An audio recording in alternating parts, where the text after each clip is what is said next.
We are currently over the halfway mark of the 2021 NBA season, and we have a good sample size of what players will have to offer this season. So far, there have been many players surprising everyone with the talent they're showing, but there are also players that have just been failing to live up to their expectations. Today, we'll be taking a look at the 5 NBA players that I believe have been the most disappointing this season in no particular order. And I don't want to waste any more of your time, so let's get into player number 1. And the first disappointing player I want to talk about today is Deandre Ayton. He's a near 7-foot, 250-pound beast. On offense, he gives you a lot more than people think. His footwork is amazing, which automatically boosts his already good post game. And you won't see him take many three-pointers at all, but he does have a solid mid-range shot and is somewhat of a threat from that area. But on the defensive side, I'm actually really impressed. He's fast enough to keep up with some of the smaller guards, and he's strong enough so he isn't easily getting pushed around. His IQ on the defensive end is actually pretty high because he doesn't bite for many of the fakes and moves, which is what happens to a lot of the younger big men. In his first 2 seasons, he was a solid player. You could definitely see some slow development, which is exactly what you want from a young player like him. And everyone was ready for him to take bigger leaps this season. But then the Suns traded for Chris Paul, and people expected even more from Ayton. Chris Paul is easily one of the best players in the league right now to elevate a center's play. Chris Paul has proved this in the past seasons. He is what made Lob City a thing. He helped Blake Griffin enter some MVP conversations around 2014. He wasn't the runner-up for the award or anything, but you could have thrown him in there. And Chris Paul was a huge part of DeAndre Jordan becoming an All-Star in 2017. His pick and roll game was still is amazing. And DeAndre Ayton has never had an elite playmaker in his first 2 seasons with the Suns. With the addition of Chris Paul, many people, including myself, thought that would take his game to the next level. Some people might say that it's another star that he has to share the ball with, but Chris Paul is one of the most selfless players in the whole league. He hasn't really regressed as he still made the All-Star team this year, and he has an amazing effect on the Suns so far, as they currently are holding the 3rd seed in the tough Western Conference. Surprisingly, DeAndre Ayton's numbers have gone down in every major category from the previous season, and some are career lows. His points per game went down by almost 4 points, which is the opposite of what you want with a young piece that's important to your future. But I do have faith in DeAndre Ayton. He still has all-star potential, and I can see him making it multiple times in the future. But in terms of this season and this season only, he hasn't been going in the right direction, and is just simply failing to live up to the expectations given to him when the season started. And the second player I'm going to go over today is Devonte' Graham. And the leap from his rookie season to his sophomore season was crazy. It was on par with a lot of the players in the race to win the Most Improved Player of the Year. He went from averaging less than 5 points a game to more than 18.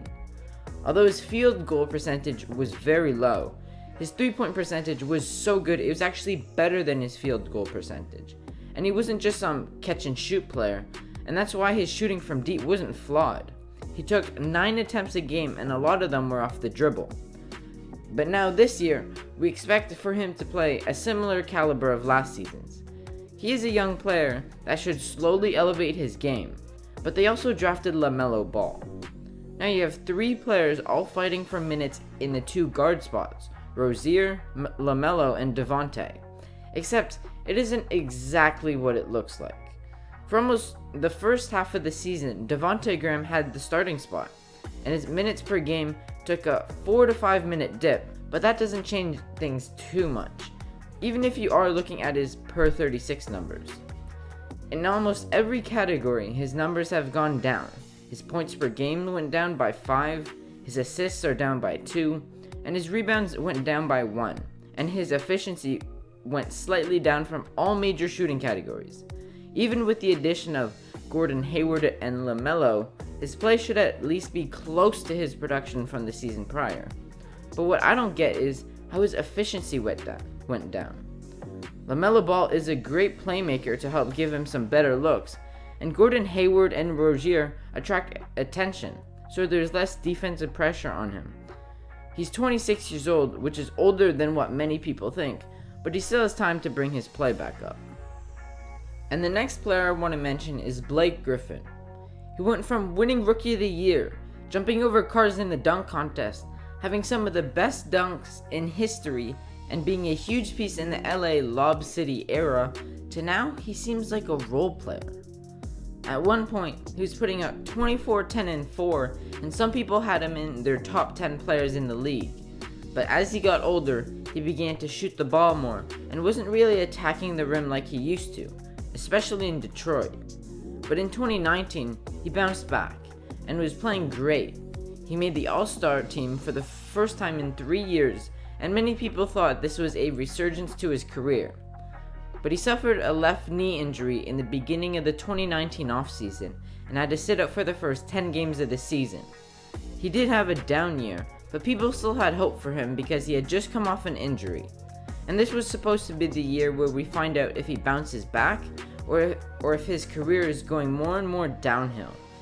And it's really sad to say, but it looks like his career is going down the drain.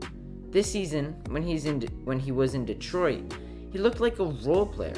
He was putting up 12 points, 5 rebounds, and 4 assists a game while playing more minutes than last season. So he's putting up worse numbers with more minutes of playing time. He was traded to the Brooklyn Nets, so hopefully he can turn things around over there. And if they win a title and he helps out with that, it will look a lot better for his career. The fourth player I want to talk about today is Russell Westbrook. And ever since his 2017 MVP season, Russell Westbrook seemed to be on a slow decline. But in January and February in 2020, Russell Westbrook looked like his MVP self again. I believe he was averaging a near 30-point triple-double, but he was also helping the Rockets win a ton of games during that stretch. But when he did get injured and didn't perform well in the regular season in the bubble or the playoffs, but then he went to Washington. He would have so much more room to do his thing with a great complementary star in Bradley Beal. Russell Westbrook has done an amazing job carrying teams to the playoffs in the past, so I thought he would easily do that this year. If he could do it in 2017, he could definitely do it this year with an all-star starter. And I'm not going to pretend like he didn't have to deal with some injuries this year, because he did, but that isn't really an excuse. In 2014, he was injured and didn't play well at all that season, so if you exclude that year, he hasn't scored less since his second season in the NBA. Currently, he's putting up 22 points, 10 rebounds, and 10 assists, which definitely looks a lot better than it is, but still has relatively the same poor shooting percentages as before. And it isn't just the numbers, the Wizards have been losing badly. Like they haven't ever been in the play-in tournament picture. Although they aren't the worst team in the East record-wise anymore, they haven't been close to that playoff picture yet. But the last guy I want to talk about today is Pascal Siakam. And coming from a Raptors fan myself, this year in general has been very underwhelming to me, and Pascal Siakam has definitely been a part of that. He went from a rocky first 2 seasons in the league, and in his third year in the league, he won the Most Improved Player award and was a huge piece in the Raptors' championship run. His game got better in pretty much all aspects, including his defense. But even the year after that, he took another huge leap. After Kawhi left, he took on a much bigger role and really took strides in his game, being the leader of the team alongside Kyle Lowry and becoming an all-star starter. They finished with the third best record in the whole league, and Pascal was a huge part of that. I find it really funny because when everyone started making fun of his spin move in the bubble, he just didn't look as good of a player. But he hasn't had a terrible season this year either. This year he's putting up a silent 20 points, 7 rebounds, and 5 assists relative to the same shooting from the field, and a lot worse shooting from 3. And I said he was quietly putting up those stats.